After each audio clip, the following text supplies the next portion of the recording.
Hi everyone. Today's blog video, not really property investment related, more about mindset. I had someone have a crack at me last night about something, and I won't go into the details about it.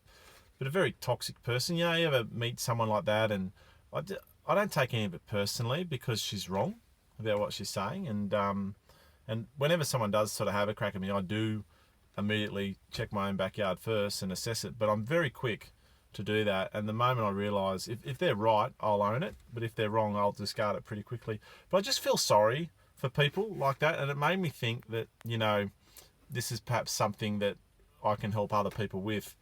99% of your troubles are literally, self-inflicted. Maybe not 90, maybe 90%.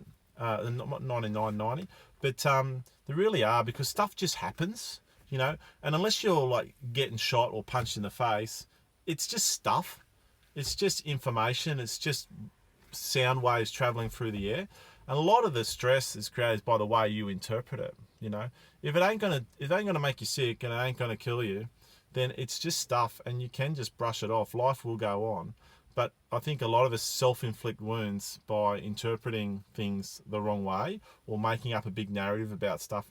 The truth is, someone said to me once, "Don't worry about what other people think of you, because they don't." And most of the time, that I think that's entirely true. Even when someone's criticizing you, they're not really thinking about you. It's really just an extension of themselves and their own problems and their own frustrations, especially from a tall poppy syndrome. When someone's trying to drag you down, usually the reason why they're trying to drag you down is because they don't feel good about themselves, and they see your success and they envy your success. So if they can see fault in you, they'll drag you down to their level. Then they won't feel so bad about their station in life. And you've got to be smarter than that, and you've got to be focused on onwards and upwards. Really, 90% of it's up here in your own mind. So you get a choice what narrative you want to assign to stuff that happens. I choose to assign the narrative that is what other people say to me is a reflection of them, not me. And therefore, most of the time, I just feel sorry for people when they have to be negative and have to be critical and they're not actually right. So that's my message for today.